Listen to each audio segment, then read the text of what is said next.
see what I see? I see a beautiful hamburger. I bet it's a clue. Yeah, I bet. We'd better memorize it. I don't think we'll have to memorize it. The hamburger's winning. Boy, my mouth's watering. Let's go. Come on, boys and gals. Let's have a barbecue.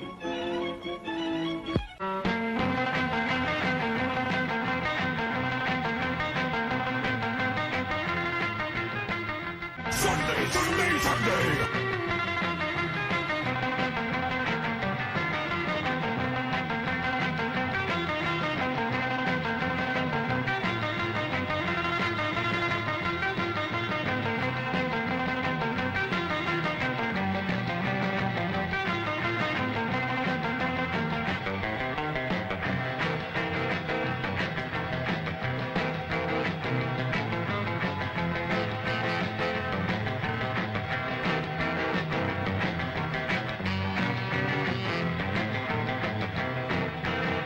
Wacky fun.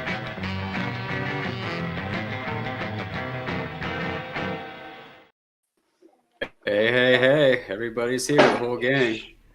Everybody's here. I'm CJ's the only here. one on camera. What is this? Here. Yeah, sorry. Is this what happens now? Yeah. This is what we do. We just Hey, hide. everybody. It's only You get 'cause we're all to be naked. the pretty face now. Yeah. No, that's okay. There you go. Oh. It's good to have you guys back. I missed this. Yeah, man, it's Yeah. been a good few weeks, hasn't it? Yeah, it's been a really good few weeks. I feel like a lot's happened. Yeah, and we were planning this topic for Father's Day, but we were going to talk about toxic masculinity and the events of The Punisher leading up to Father's Day. I think that was pretty well timed for the streaming world because we get to talk about it now. Yeah. Wacky But yeah, fun. wacky fun. That's what we do here. Wacky. But yeah. Yeah, there was the internet seemed to be buzzing leading up to Father's Day with how they were writing about or kind of writing the Punisher out of his own story. And I feel like that's happening to a lot of male characters now that we've always liked. Like Indiana Jones is kind of now the most recent victim of that. Yeah, they nerf them, you know? Yeah. That's we crazy. thought, I mean, I've seen South Park. I thought Indy already died a brutal death, but they got to make it. They got to do it again now. Yeah. Yeah, once wasn't Kathleen enough. Kennedy's got to make her mark on society. Oh yeah, Oh, by yeah. being the destroyer of franchises. Yeah, you're not lying there, that's for sure. I feel like somebody should write a sitcom where she and Hillary Clinton are like best friends. Oh man, They probably Hillary are. Clinton just gets rid of her enemies. Oops, Well, I it'd didn't be say like that Sex and the City show, only like with business women. that. It'd be like She-Hulk, but more deaf. You're right. Have you seen there was an old TV show. It actually had a pilot episode and didn't last. But it was made in, I think it was like an English television show. But they tried to make it like a very like US sitcom style thing. Mm-hmm. And it was basically Hitler and his wife and Eva Longoria were they had these Jewish neighbors and they lived in an apartment building. You mean Ava Braun? That's LeBron. Okay. Yeah, Eva Longoria. Not her. It's a poor lady. I'm bringing her right into it. No, it was it was pretty bad. It was bad. Oh, it was bad. Yeah. If it was good, it would be, I'm Well, sure they just have some kind of We know about co-classic, it. like the Yeah, I don't producers. think- Right. I don't think you can. We can't just a bad We can't concept from the joke. start. about Hitler yet. Like that's Yeah. one of those things. It's just You can make Some fun of just his don't make it off the mustache. ground. Yeah. Oh, You well, can. I think you can joke about Hitler. You can make fun of his mustache. Right. Well, they did There you that. go. JoJo's Rabbit or whatever. Oh yeah, that was a great movie. That was pretty good. I mean, that was pretty funny. I liked it. Yeah, I guess feel that's one thing you can say for him. He had better mustache care than Kathleen Kennedy. Ooh, burn. Wow. The Really? gauntlet Not has been I'm dropped. not particularly happy with her. So I grew up with Star Wars. She torpedoed Yeah, it. I have to right. explain to my kids that there are fan fiction versions of Star Wars out there. Oh yeah. Right. So- Yeah. Oh yeah. That's. I think most people are that way. Like it ended at Last Crusade. Crystal Skull and Dial of Destiny don't exist. Yeah, Crystal Skull was so bad. It was awful. And I mean, they really did set it up for his son, for Shia LaBeouf. But then, Shia LaBeouf he went and Shia LaBeoufed it. Yeah, big time. Yeah, I feel bad because I actually think he's a decent actor. I don't. Oh, yeah.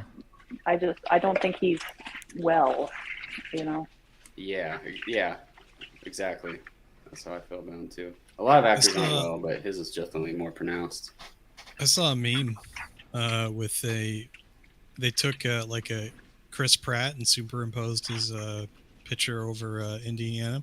That's like a younger man. I'm They like, talked about doing that for years. Yeah, that would actually not be a bad idea. If they I thought it was a great idea. They could have went that direction if they did Chris Pratt or something. Like, he would have been able to carry it. Like, Yeah, they were talking about that around the first Guardians movie, I think, and I think it would have been. Well, Chris is too Christian. Yeah, there's that. For Very a lot of these people, yeah, they don't really. Very problematic. They don't really care so much for him. Yeah, very problematic, very masculine. We don't like that. I bet you if he went and said, "We'll make you several $1 billion or whatever if you just do this, I'll do 3 movies," and then they'd sign him on. Yeah, that's the interesting thing about Hollywood. Like I was reading about the whole Budweiser thing, and there's investors. Like it sounds a little conspiratorial, but there are investors like BlackRock, and they invest in companies like Budweiser. And Budweiser actually made a calculated move. They thought if their investors who wanted the whole Dylan Mulvaney thing would pull out, that it would hurt them worse than the market loss of going with Dylan Mulvaney. So that was a calculated risk for them, and it turned out to not work out. Yeah, it didn't work out. So it might still work out in the long run because they might get more people buying the shares at low cost. Mm-hmm. So it's one of those ongoing gamble things. You can't really bankrupt a company that has investors. So you need to scare off all the investors. Yeah, you need to scare away the investors. I mean, they might limp on though. They're definitely losing out to their competition. So I think they're badly wounded. I mean, but they're not going away. Right. No. They're not going away, but they're not going to be the king of beers anymore. No. Yeah. Look, I'm not a beer drinker. I have had Budweiser. I've had Bud Light. I've had all these, and they're all terrible. The only one that is any good at all is Yingling and Sam Adams. I actually grew up near the Yingling producers. They lived in my town. Yeah, they're nice people. Yeah, I mean, if I'm like, why is anyone drinking anything other than those 2 beers? So I live in Colorado, and it's a beer epicenter. Like ever since moving to the part of Colorado I'm in, I very rarely drink anything made outside of this area. We have so many great microbrews. Yeah, right. You shouldn't have to do that. I guess I've been drinking. Pretty good. It's great. We've got Horse and Dragon here. We've got a lot of great ones. I remember my first Sam Adams. Do we welcome the chat while we're here? Let's welcome the chat. We should. Creators Outlets here. Creators Outlet. We've got Edwin Acevedo. Oops. And we've got the Devil I want Flyer. to highlight the first one. Hail nerds. We're all nerds. Hail all the nerds. Nerds. Check that out. Don't forget to use code NERD10 if you're buying Geminis. It'll save you money, 10%. Bingo. Edwin of Raid. I can't stop. I can't speak. Raid of the White Leopard is here. Just want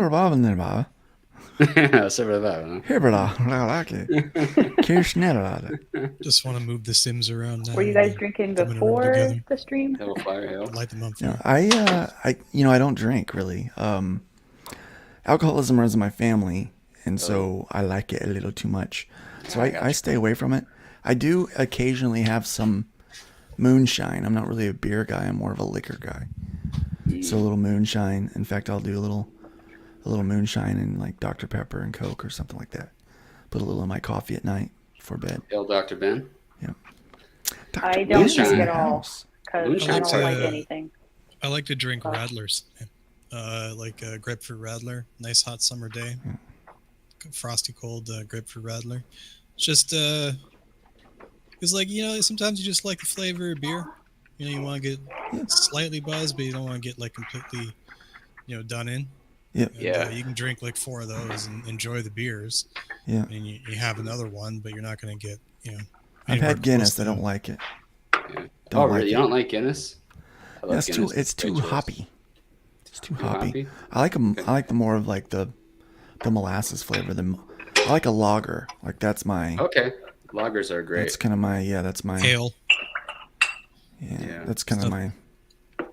I've been that way since I started drinking beer. I remember my first Sam Adams.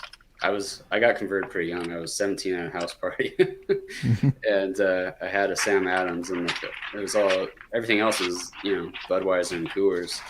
And at my first sip of a Boston Lager, I was like, why don't all beers taste this way? This is what this is supposed to be like. And I just kind of Right. knew intuitively that's what a beer is supposed to be like. Yeah, I think it was 12. We found. I lived in Florida at the time. Someone had left a beer outside. One of the neighbors in the trailer park we lived in. So we cracked it open. We tasted it, and it was a Bud Light, and it was terrible. And you know You knew what? even then. I had one later in life that was cold and fresh, and it didn't taste any different. It's so bad. I was like, it is warm pea water. That's what it is. What you know how that beer became popular is basically after Prohibition. After Prohibition got repealed, there was no like legitimate brewers except for Anheuser-Busch.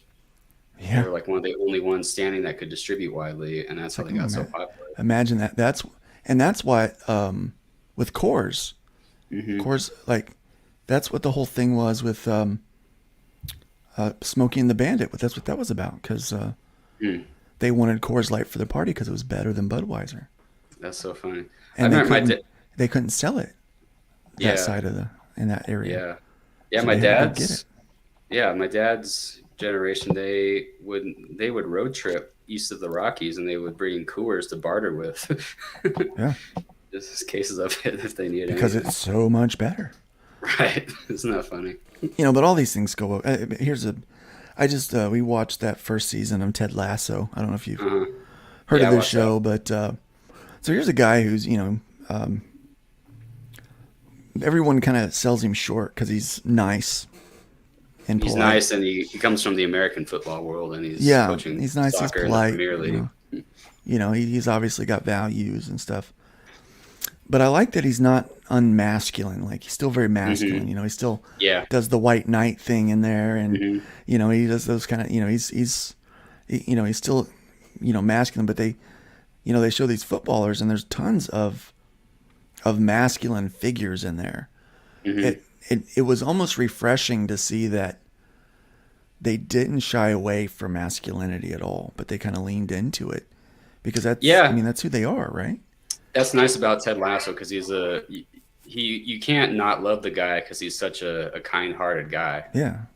But he's also very chivalrous and masculine in a traditional sort of way. And there's even one British lady who calls him the Marlboro Man. Yeah, the Marlboro Man. Yeah, yeah. But he's not in your face, masculine sort. It's not in your face masculinity. It's just a very subtle masculinity that he stands up for people. He does the right thing, like you said, the white knight, chivalrous kind of guy. Yeah. Well, I started thinking about when I was watching that. I was thinking about this topic, the subject for tonight, and it made me realize that we give a lot of money to men to be masculine, like American football, basketball, like that's our thing. Like we look at these men and we expect them to be manly. In fact, one of the things that I always find very funny is choir moms and soccer moms and church ladies will be out there on a Sunday screaming, and these guys get hurt. Get back up! What do you act like a man? There's that whole don't be a. What? There's that expectation to be manly. Yeah. And it really started like getting a lot of my gears turning, thinking about that. It's like, well, why is that? Why is it that we idolize it on Sundays and during the playoffs, but we don't. I At the actually same time, we're highlight. given this terrible explanation, Yeah. this terrible thing that we're putting out there that toxic masculinity. Right. You know, it's funny. I kind of highlight that in my graphic novel because it starts and ends. Well, it starts with a football game, and then it ends with an event that's similar in the same fashion. And I think football, American football, is kind of analogous to the Roman Colosseum. Yeah. And it's if you keep people drugged up on the distraction of what they want in a controlled environment, but you don't give it to them anywhere else, I think that's a means of control. It sounds a little, also a little tinfoil hat of me to say, but that's what I think of that. Yeah. I mean, look. Oh, good. Go ahead. You go first. Oh, he's talking about his graphic novel. My comic's coming out, and I was thinking about how, like, they say it takes a village, and it takes a village to raise a child, but I think it takes a man to raise a man, and it takes a good man to raise a good man. And I think that's something that people have like forgotten. Just Yeah, kind of to piggyback on that, I saw this lady giving a TED talk explaining that the likelihood of a child, man or woman, to grow up and then go into the, well, I guess not male or female, to go into the juvenile detention, to start getting in trouble, that they are more likely if they are a single parent home, that, like from a single mom, that you're less likely to end up in any one of those institutional systems if you have a mother and a father. But what's funny was she said another statistic that people really don't like me sharing is that in those single parent homes, if they're raised by the father only, they have the same statistical chance as a home with the mother and father. Yeah. And I was whoa. That kind of reminds me of something someone told me. So I worked with this guy. He grew up poor, and he grew up in an area that was kind of had a lot of Bloods. And, the street gang, the Bloods, there were a lot of people he knew that ended up joining that gang, and they kind of, obviously terrorized the neighborhood. And he said the only people he knew who did not get involved in crime were him and a friend of his. And the common denominator that he found is he was the only one in his friend group who had a dad, and his friend who did not have a dad, who didn't get involved in gangs, joined the military. I thought that was very telling. Yeah. Yeah. Where I grew up, we had a bunch of people that pretended they were in gangs. Was it like just small towns? Ollie G, that's what I'm thinking of. Yeah. You ever watch that? Ollie G in the House? Yeah, that's crazy. Sacha Baron Cohen early in his career. Aladdin, mother, yeah.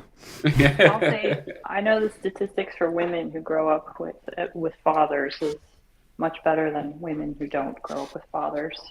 So yeah, but and so there's clearly, and I guess not clearly, but to me, I feel like there's an orchestrated attempt to remove fathers, and not just to remove fathers, but to remove respect and adoration from fathers, about fathers in our society. And I mean, when we start talking about toxic masculinity, we think, big guys, violent, angry, all of those things. And one of the things that I know I was raised, when I was growing up, my father would, the one thing that I knew that I could do to be the best thing that I could do for people that I cared about was to not be a burden, right? That's the whole idea of being a man. Don't be a burden. you've got to contribute, Mm-hmm. you know. And the reason why I think men don't talk about their emotions and their feelings is because that feels burdensome to their friends. Like, well, I like you, RJ, so I'm not going to burden you Yeah. with what I'm going through. That's not the point, right? And I mean, obviously, there's some work that we can do in those areas, you know, for men's health, mental health, particularly. You know, the suicide rate among men is ridiculous. It's one of the things that I try to point out more than anything is that we, you know, we are telling men that they don't matter, like that who they are. They're very core. We're calling them toxic. We say that they're the problem. The reason why everything is the way that it is because of this core masculine trait, this hierarchy of men in our society, you know. Yeah. You know, and then heaven forbid you should also be a white man, you know, and we, especially in America, you know, we talk about how evil and we vilify white men in America. And many people they fail to forget that slavery ended because white men stood up and said something about it, and not just white men, but white women, you know, but it was, there were some very masculine people. In fact, what was his name? Last name was Brown. He tried to get a group of slaves to revolt. John Brown? John Brown, thank you. John Brown. He tried to get a group of slaves to revolt. This was prior to the North declaring this war and making all this happen. You know, where we're at today. So he was trying to get this group of slaves to revolt, and he had talked a few guys into it, and they were going to break in. He was going to get them weapons, and he was going to break them out, and they were going to fight. They raid an armory. They raid an armory, and he gave his life to try to make that happen, and it was fear. One of the guys was afraid, and ratted out the whole thing, and you know, he went down in history as a treasonous or a criminal, as a bad guy. Had he survived a little bit longer, he would have been a hero. Oh yeah. You know, for what he did. But he saw what was going on, and he was unhappy with it. And he knew that, look, we're strong, we can fight. He goes, you're strong, you can fight. He goes, I can do all I can to try to get you out of this situation, but you can overcome your captors.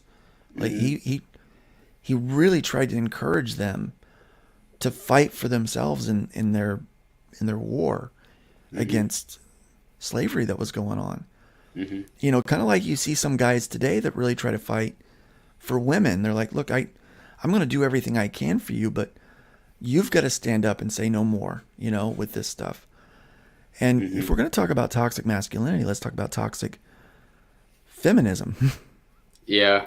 It is interesting to me how all these characters that they want to replace, the men like Indiana Jones, Han Solo, Luke Skywalker, Thor, you name the character they want to replace, the women that they want to replace them with have all the classic traits that they say are toxic when it comes to men, but when it comes to women having those same traits, but, not toxic.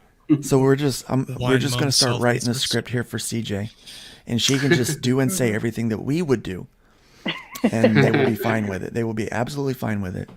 And I actually really hate that. I really, really hate that. So. Yeah, let's hear from you. Okay. On this whole topic, what's your thoughts? I want a hero. I love that my husband is like my knight in shining armor. I call him that all the time. So I love that. I mean, like, I still do stuff, but I like that he takes care of a lot of the other things I don't have to take care of. Like, it's kind of like, I view it as like a partnership where I take care of like the million little things, like all the raindrops, and he has to push back the flood. So that's a great analogy. I like that. Well, I am brilliant, you know. Oh yeah. Yeah, it's never been, I don't think that I don't think just because you are in favor of masculinity, you have to be opposed to women. Now, I know Right. plenty of men that do have problems with women, and so when they kind of bring up the whole masculine topic, it does become very misogynistic because they're dealing with things, and it becomes that way, and it kind of turns into that. But I think, Well, I mean, I go do ahead. have to.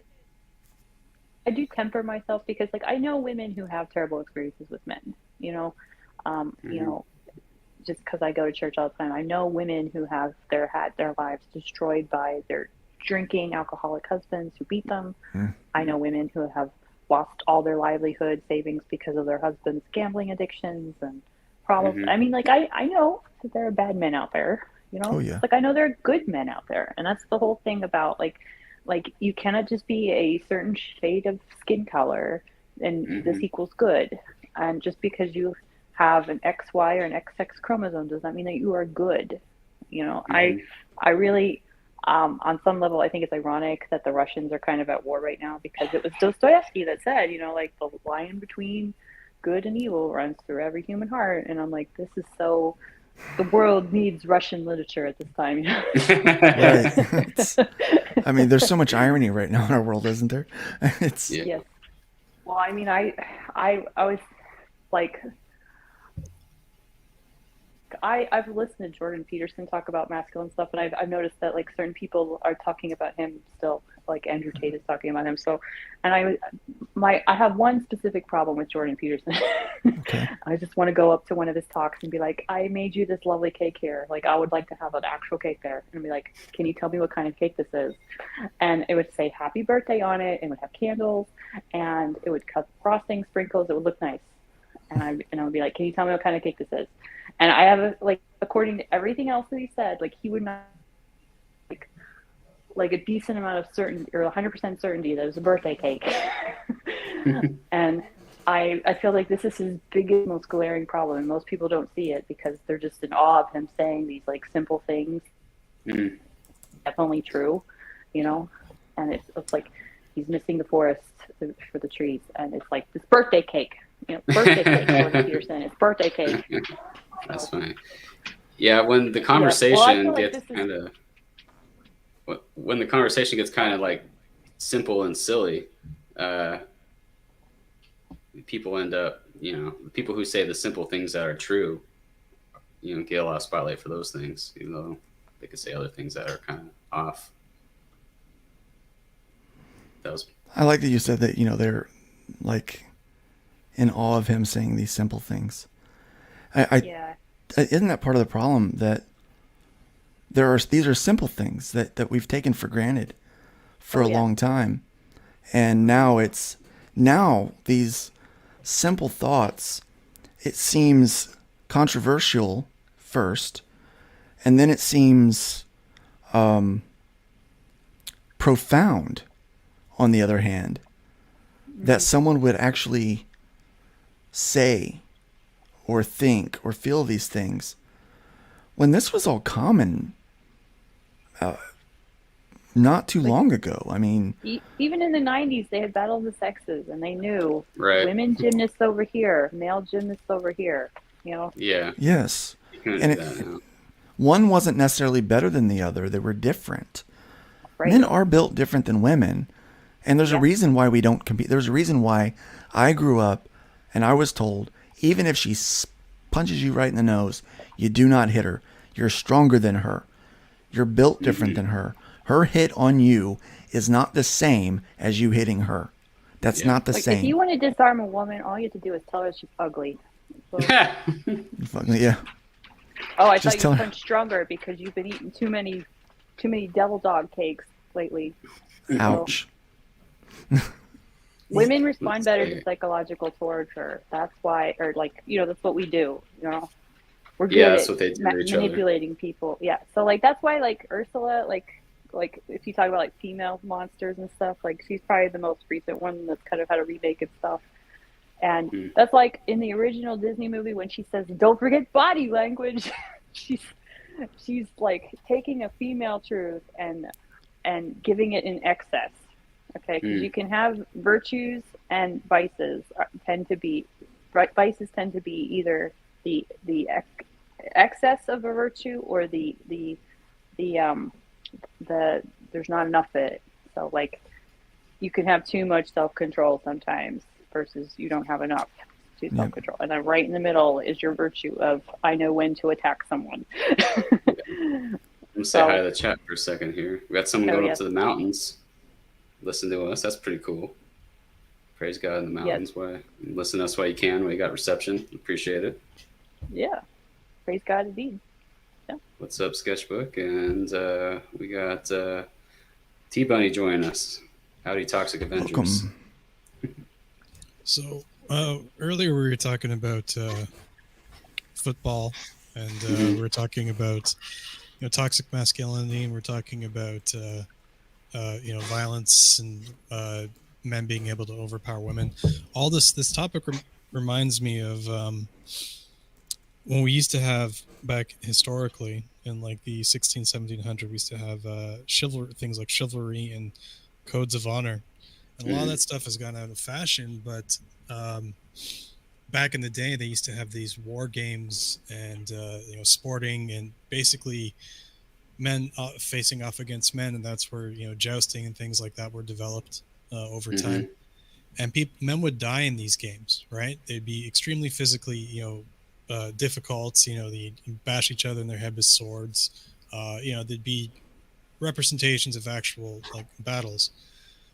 But what they didn't have a lot of back then was the problems that they are facing today in the modern society. Men sort of were men as a way of life because you had to survive. So I think we're missing that in this like age of good times, the age of decadence. We physically, like, men are no longer, they're not like, violence in a sense isn't embraced any longer in a healthy way. It's rejected wholesale as being a bad thing. But I'd much rather have men fighting mock battles where maybe an accident happens and someone dies than the suicide rates that we have now.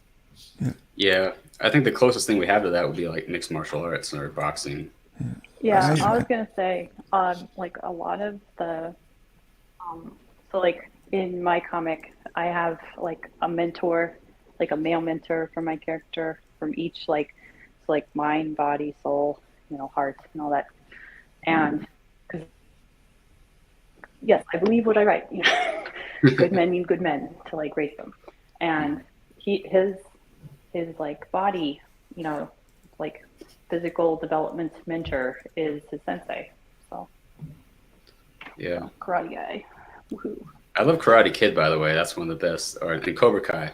Sorry, Cobra Kai and Karate Kid. Well, are you guys aware I haven't that? seen Cobra Kai. Oh my gosh, some of the best writing on TV. I think it's a little campy, but it's great. Yeah, too. it's all right. It's pretty good. I don't mind camp. I feel it was better before, but really, Cobra Kai. yeah, I think anything that like drags on too long Yeah. will eventually get bad anyway. Yeah, season 1 was really strong.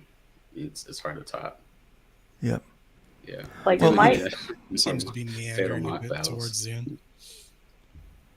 Are you guys aware that the Olympics in Greece, when they originally started, that they actually had a men's and a women's Olympics. The men's Olympics, the athletes competed in the nude, completely nude. Yeah. And the women's, they did not. That's interesting that even the ancient Greeks, Even they respected modesty. even they honored a virtuous woman. Yeah. Publicly. Yeah, that's Publicly. So interesting. Publicly, yeah. Yes. At least that's something for people who would, by Judeo-Christian standards, are kind of barbaric in a lot of other ways. Yep. But something interesting. Something interesting to me about the men's Olympics when it came to because they had their own version of mixed martial arts called pancration, and they did not have weight classes for quite a while in the beginning. And for that reason, they call it the heavy games, because only big, strong guys would be successful in that sport. And then later, with the advent of weight classes, came guys with different body types. So I think that's interesting, because like when we get rid of men's and women's sports, we're basically going back to that, a time where only big, strong men are going to be good at and successful at sports. Yeah. This depends on the sport. I mean, I guess it also depends on the sport. Obviously, in fighting sports, that's true, because you don't want people getting skull fractures and the bigger, stronger dude punching them in the face. I think anything that requires strength of any kind, that is more, that furthers. I mean that leans more heavily on the strength aspect of competition, but then anything that leans more on the dexterity side of competition, women definitely have an advantage. Which, I mean, it's almost like they belong together, like a yin and a yang. Mm-hmm. Together, they are stronger. Yeah. That's one thing the secular world doesn't understand is complementarianism. Not at all. They don't get it, not even one bit. That's part of the problem. I pointed this out. Can I interject really quickly? Go ahead. I want to say that I want to see Macho Man Randy Savage do some curling. I'd like to see that. Curling. Yeah. I like to see him do a floor routine. That's what I would like to see. That'd be great. Now I've watched the floor routines. Like during the Olympics, the men's gymnastics is nowhere near as entertaining as the female gymnastics. They are far better. They're far more agile. Now, when it comes to the strength aspect of gymnastics, like, oh, look what they can do. Yeah. Now that's pretty neat. Pommel horse, things like that. Rings, now we're talking, right? Even the parallel bars. But when we talk about that floor routine or the what do they call that? The bar, where you stand up there and you do your things. Yeah, not the horse. I thought it was a something horse. There's a horse thing, and that one's pretty good. Okay, but it's just the beam, like you're up there on the beam and you're doing your thing. Balance beam. There, yeah. Why was that so difficult for me to remember? You're drinking too much. I don't know. Full disclosure, I drink Glenmorangie Highland Scotch every time we stream. Just can't see it behind me. Well, there you go. Behind the curtain. Okay. And there you have it. I'm an acquired taste for guests. I'm gonna have to. Yeah, I'm gonna. After this, I'm gonna get a cup of coffee and because I like coffee. I like it. And so I'll get a cup of coffee and I'll relax. My version of coffee involves a lot of milk and sugar flavoring, and sometimes whipped cream. So that's intense. Yep. For coffee. Yep. You ever do Bailey's in the coffee?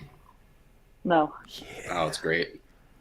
I don't actually drink alcohol. I save all my addictive things for carcinogens. So there you go. Carcinogens? What are you doing? Yeah. Oh, okay. No, like I love Dr. Pepper. I love it so much. Oh, my wife and daughter. Gave it up for the next 2 years. Yeah, my wife and daughter have a contract and everything. They definitely have a love affair with Dr. Pepper. What is it with most women that I meet do actually? What is it with Dr. Pepper? What are they putting at? We love doctors. Okay, we just love doctors. That's what it is. It's the doctors. Yes, a little spicy doctor.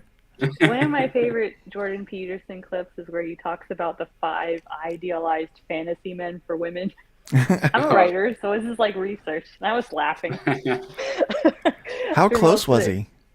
So it's the werewolf and the vampire and the pirate and the doctor and then the billionaire.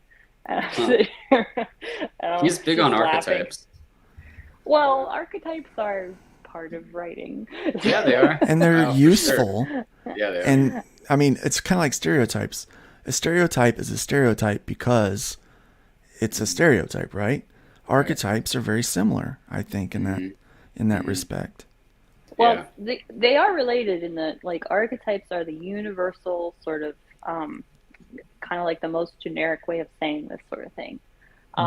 Stereotypes tend to lean more into like cultural things that might be true but not necessarily true. And I mean, like, this is one of my biggest problems with like Wakanda Forever. Like when I had to go see, I reviewed it with my friend Society Movies on his movie night review. And one of my biggest problems with Disney is that they don't understand that the African American community is so much different than the African community. It's like not all Black people are the same, and not all cultures within Black people culture are the same. And it's horrendous I actually was like, if they really wanted to like show that they were like good on their stuff, they should have had Riri as the villain. And so like you would have almost like African Americans versus African culture, and that would have been so much better because it is something that is a problem. So that's kind of like the ugly truth that they don't want to talk about, though. Yes, it's like it's the same thing with women, though. It's like women are supposed to support each other, and it's like no, Women don't do that. Yeah. No, we don't do that. Right. I've got a good friend who's from Kenya, and he tells me Kenya's the same way. Like in their society, they're the same way we are in terms of divisiveness. They just choose to be divided over other things. It's not skin color, but it's just you name it, and they're divided over that. We have plenty of other things to be petty over. Let's take skin color off that list. We're always going to be petty. Yeah. Yeah. We're always going to be divisive.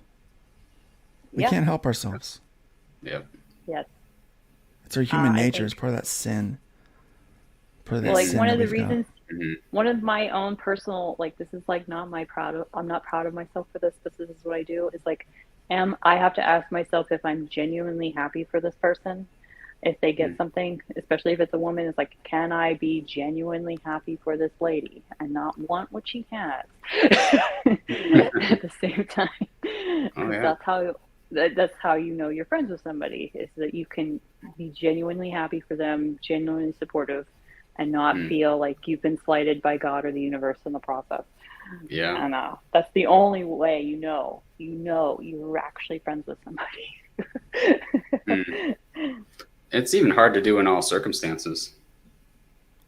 Like even someone you're close friends with. Like for example, to share a personal story, like we have friends who, so my wife and I are trying to get pregnant. And we have, we're trying anyway. We've been trying, and our some close friends of ours they're probably our best friends, and they just got pregnant. We were hoping to be pregnant at the same time. We're still hoping to get there, but it was kind of hard news to handle, especially for my wife, who like this is one of her best friends. Oh yeah, I'm sorry. But yeah, anyway, I think what you said is generally true, but even in all circumstances, it's difficult. I think that's just because of how fallen we are as people. Yeah.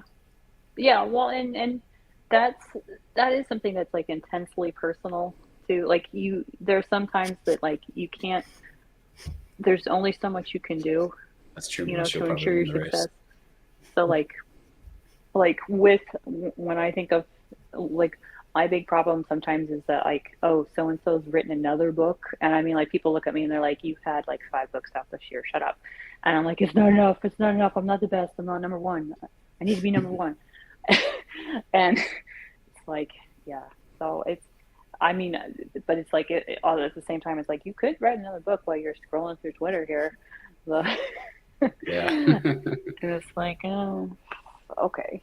So the fear of missing out, that's a hard thing to crack though, man. Like I get like all the time when I'm working on whatever, right? Like I'll do a piece and I'll finish it, then I'll see somebody else, look at their gallery and they'll have like 600 pieces, and I'm like, I gotta, stay up 6 days in a row and then make another thing. Yeah. Well, I mean, I'm relaunching my Discord comic, and the Kickstarter not succeeding the first time around was kind of disappointing and stuff. So, they shadow banned you for the human trafficking. You know what? I went through my research while I was working on issue number 2, and I'm like, oh no, I'm gonna die. Oh no. I have a note in the first comic though that says I did not kill myself. So, given the contents of this, I did not kill myself. Well, what they say about projects is that you don't always succeed with the first like 3. Like sometimes it takes like a number of different projects before people catch on, and then they buy your stuff. Like I think posthumously is the wrong word, but like they buy it eventually, right? Yeah. Well, I have my own issue. Like I have a rule myself. Like I don't read it until it's done, unless I picked it up by accident type of stuff. So Yeah, well, I mean, like at this rate, I'm gonna be in the nursing home before I get around to watching One Piece. But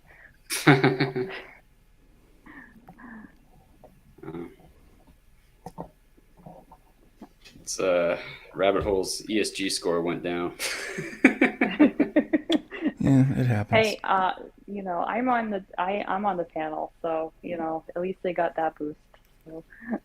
Yeah, right. Diversity. Yeah, So we could always too bad boost I'm by white. calling Dil Mulvaney, so we just lose all viewers. I feel bad because I just want to tweet out like every day, Dylan Mulvaney is an economic rapist. And I'm like, yep, that's not going to endear you to anybody. Yeah. An economic racist? Rapist. Oh, rapist. If Yeah. you make everything about money, you can easily make the charge that he is in the wrong. So, I just think he's a guy in woman face. yeah.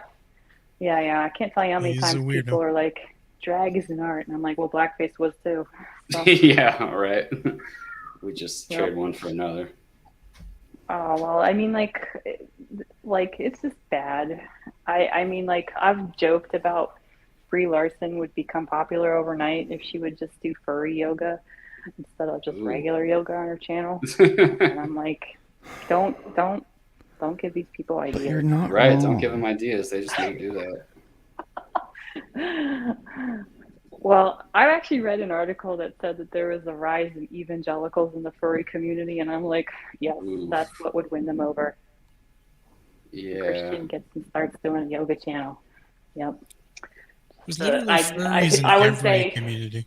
There's furries in like far extreme right wing, neo-Nazi groups, and there's furries in like video game clubs. There's furries and apparently Christians now, and they're freaking everywhere. They're like Everywhere. Well, like there's such a there's a joke. sea of furries. Well, we were joking earlier about archetypes, or we commenting earlier about archetypes and stereotypes, and I feel like the magical animal friend has become such a trope that most people identify with them nowadays. Well, it's like I'm not the princess and I'm not the prince. Guess I'm the magical sidekick that just happens to have a tail. I guess it's also hard to feel like a furry is reprehensible. Like it's just like, okay, you want to dress up like an animal. I mean, Bob's your uncle. Do your They're thing, not man. really they're not really harming anybody. Yeah. At all. So they get I everywhere. guess it's just what they're into. Yeah. It's weirdos. Oh well, I think it'll go from like the focus will go from the trans to there's always like the pedophilia kind of undertones to everything, but I think they'll do furries next and then probably juggalos. So that's my trend trajectory for the next couple years. So Yeah. if People anybody are already cares. identifying as animals. That's just going to become more widespread, I think. It's going to be the next big thing. I would identify as an animal if I could stop paying taxes. Oh, that's a great... I Right. like that. Why did I not think of this? They'll find a way. They'll probably be like, you have to pay taxes if you want to vote. And I'd be like... What's terrifying about this whole thing is that when we're very, very, very, very old, our nurse or whoever's going to take care of us, right? Change our bedpans, is going to They'll probably be a robots. furry. Oof. Nah. Have you seen Futurama? They're going to ask you what your pronouns are as soon as they wheel you out. No, I think I honestly think they'll be too lazy to do it by then. Okay, like I mean, I love my children, but I'm lazy, and I think that they'll just be too lazy. They'll be like, hey, patient number 4625 sign 6. How are you today? Oh, I don't care. Here's your virtual reality goggles. And here's your daily injection of vitamins and soup today. I'll be back in an hour to change your diaper. So they'll just make Soylent Green out of us now that I think about it. Well, yeah. I guess we have Made in Canada, so. Oh. Sorry, whiskey. Just went for a slip there, eh, bud? Yeah, we got to start a underground railroad for elderly in Canada. Oh well, you need to adopt have like an adoption list of grandma and grandpas. There we go. Adopt a grandma and grandpa. What this country scares the crap out of me every day. Oh, man. We're barreling towards something worse than the social credit scores in China. Like I don't know what the hell's going to go on. It's scary. Scary. Yeah, it's terrifying. Yeah. Well, cyberpunk realities call for cyberpunk solutions. Yeah, right. No kidding. Yeah. Have you ever played the cyberpunk game? I don't want to blow up a nuke an office building. Doesn't seem like fun. Well, you wouldn't need a nuke. You would just need an EMP disruptor. It's what's in the game. That's what the hell's his name? Keanu Reeves. He plays the main antagonist, right? Uh-huh. He blows up. He nukes an office building, and it's kind of overkill. Yeah. What was it like? He's trying to bring down these giant super giant corporation things. It's all based on like an 80s RPG when, the man was, anti-corporate, punk stuff back in the day. Cyberpunk. Is your protagonist named Tyler Durden by any chance? Yeah, it sounds a lot like Fight Club. Well, it's just what Fight Club was all based on that same stuff, right? Yeah. Early 90s, early, men need to fight. And it's actually a good talk about toxic masculinity. There's a breakdown about because when you watch Fight Club for the first time, a lot of dudes get all hyped up on like the Tyler Durden thing, but if you review his psychology, he's not a very good male role model, right? No, he's terrible. It's kind of a nihilistic worldview too, Fight Club, and the author seemed like a bit of a nihilist from what I could tell. But I think for young people, it's kind of a hypnotizing, seducing movie. Well, I think that's the point of it. Is there's subtext upon subtext in that movie. Nothing is what it seems. Like everything in that movie is a head trip. And then the more you analyze it, the more you look at it, the deeper the rabbit hole goes. But then you start, like you said, you start to figure out that Durden's he's screwed up. Yeah. Broken man. Yeah. Definitely. Well, I mean, he's so broken. He's got two personalities. So. Yeah. I will say, like, masculine and repressed it. Yeah, I like that. So, like, I like that the bad guy kind of like tells the truth, but again, it comes back to the thing where it's like the excess or the detriment, the deficiency of virtue, where it's like.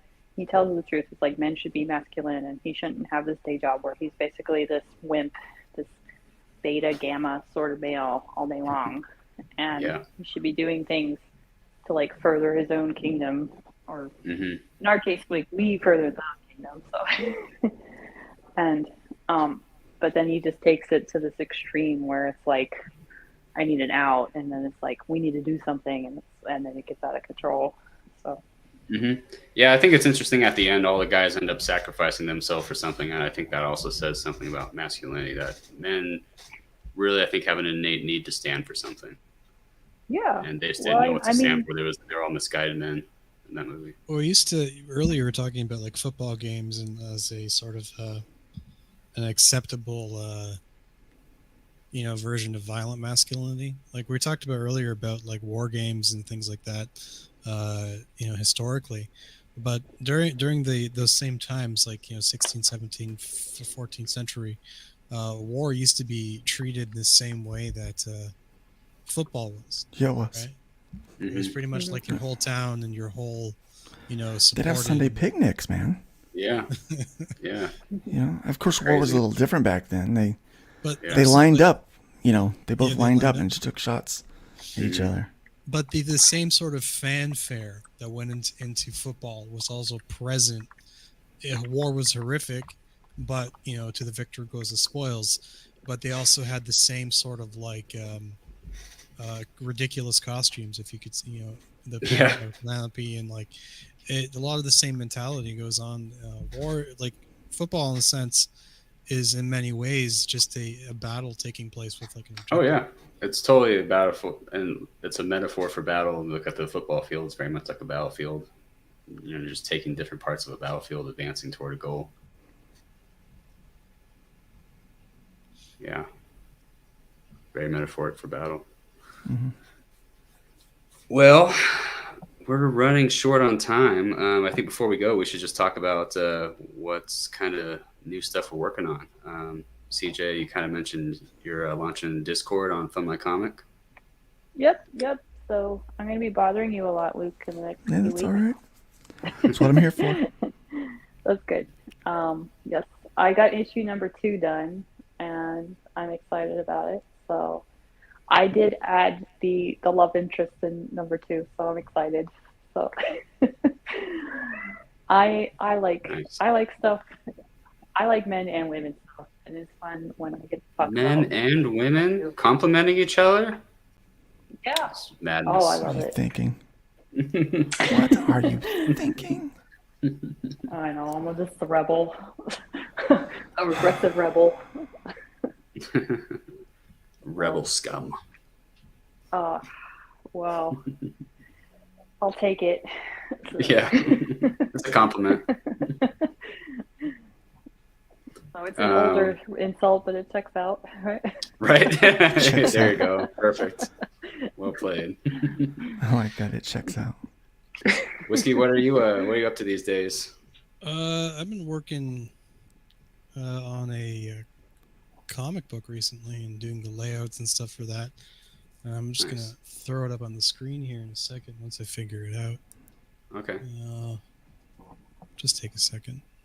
All right. So I'm working on this one particular layout right now, and it's fairly complicated. I'm using these 3D elements to set it up. And let's just try to get my camera working. There we go. Okay.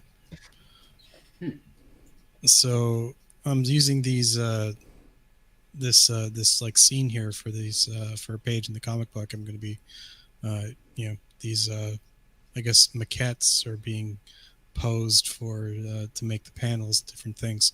So like if you imagine the screen, you could probably put like a panel, or if it was like a comic book, like a panel here, and then you just change the angle of the panel and so on and so forth.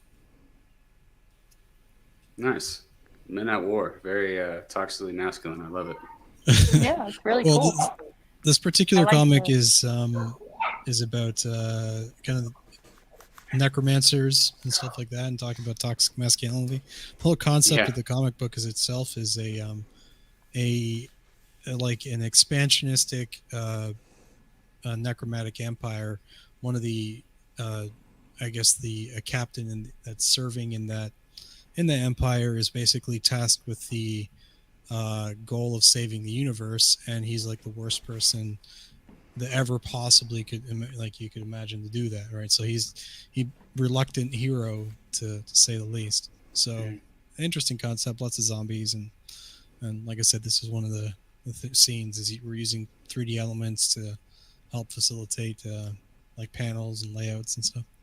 Sweet. Sounds awesome. Yeah. Can't wait to see the finished product. Luke, I think it's been a big couple weeks for you since. Been doing a lot, man. Yeah, you've been busy. Yeah, we got a lot going on. It's nice though, and so Yeah. I'm pretty happy with progress we're making over at Fun My Comic. Mhm. We're also making some progress with Iron Age distribution. Mhm. Been able to get That's on a gonna be few a big shows deal. lately. Yeah, been able to get on a few shows lately, talking about that and what we're doing. I'm almost funded with the RPG and Oh, trade really? paperback. Almost funded, and we've Okay. got a few days left before we shut off the RPG for the foreseeable future. I haven't been doing a real good job of selling that, so we're gonna put that That's thing cool. on the That's almost shelf. funded. Yeah, and we're gonna put that thing on the shelf until I figure out how to sell it again. So Yeah. whoever orders is gonna get it, and that'll be it. And like those people will get it, and that's done for now. Until we can create some kind of demand for it.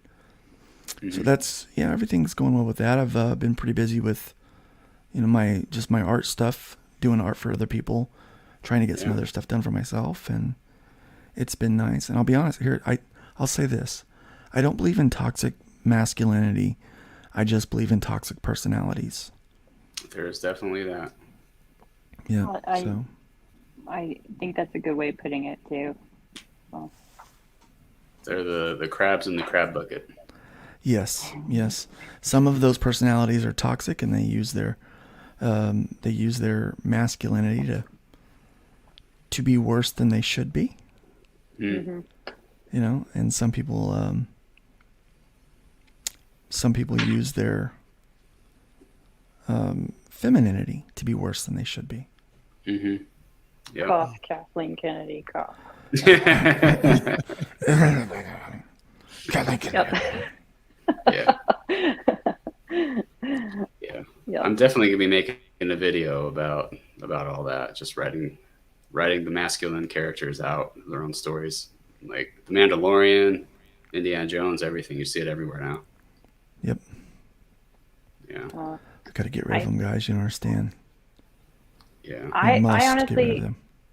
I feel like you should just like let the women take over and destroy it, and like it's almost like oh, I don't like referencing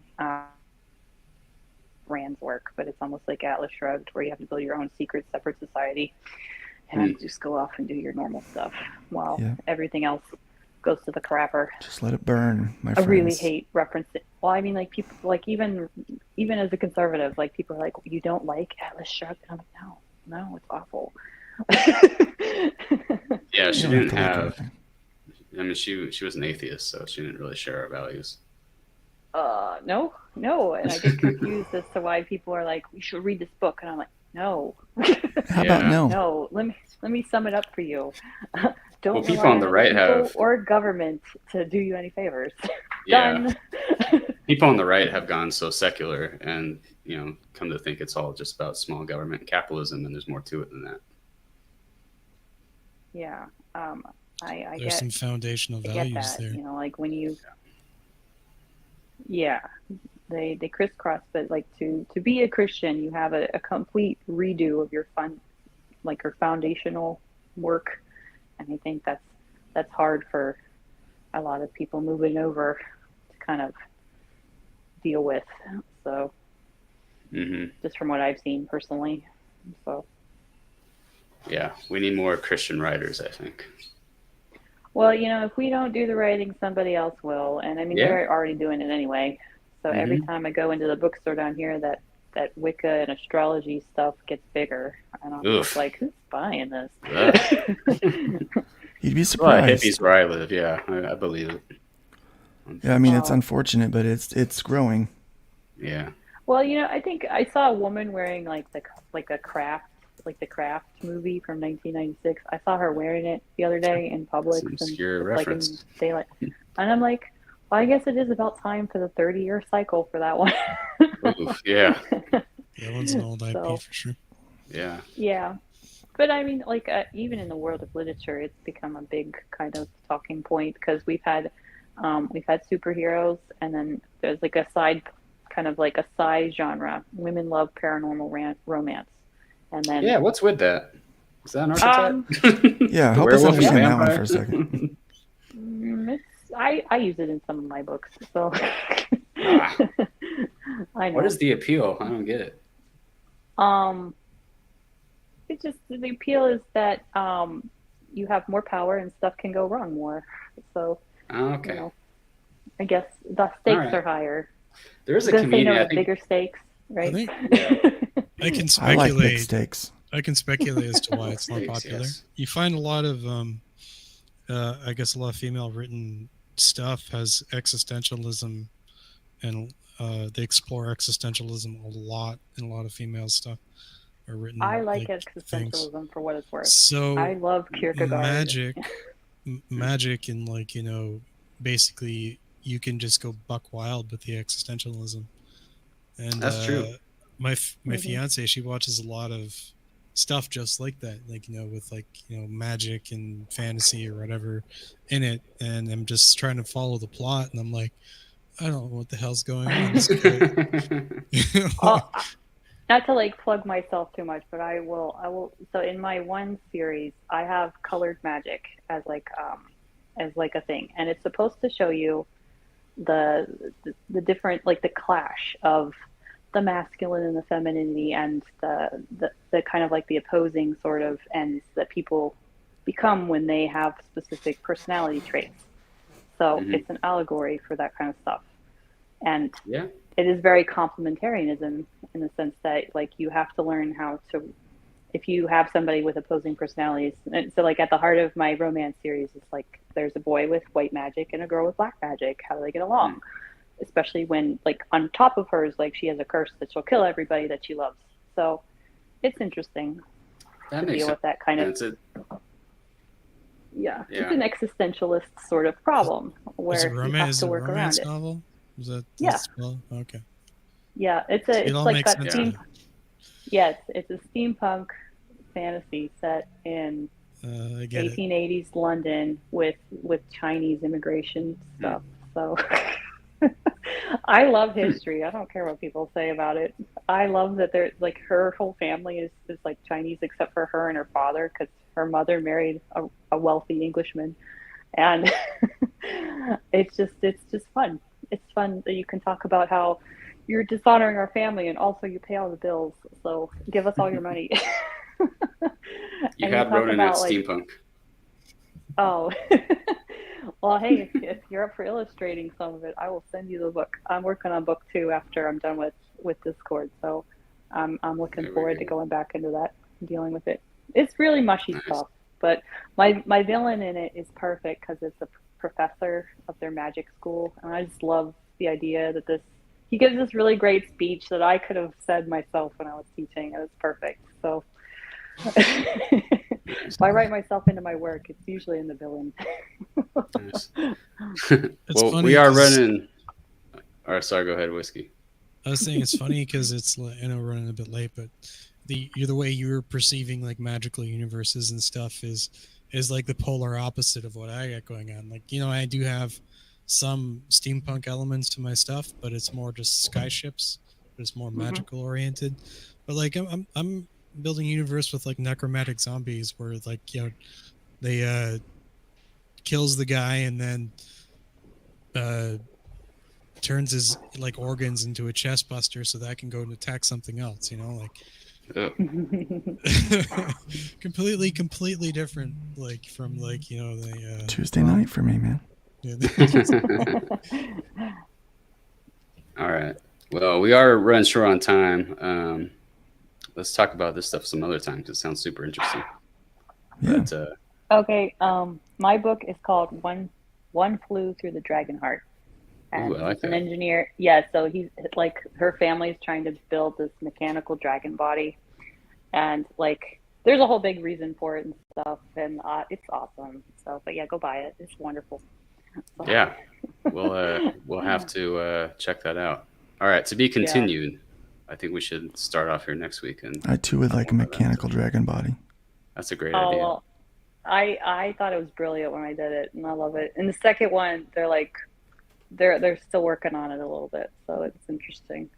So it's just interesting. Family dysfunction, mechanical dragons, Jane Austen, and you know, trying to take down the British Empire. So so there. I mean, what's not to like? Probably all the existentialism. where's Yeah. the zombies? All right. Well, Where's the zombies? you gotta have Pride and Prejudice and zombies. Oh, I Yeah. didn't really like that one. All right. Oh, well. Well, with that, I Thank think you we're for the- going to. Yes, thank you for your time, gentlemen. Oh, Always a thank you. pleasure. Thank you all for coming. I always love doing the cookout with you guys. I guess until next time. Until next We'll time. see you next time.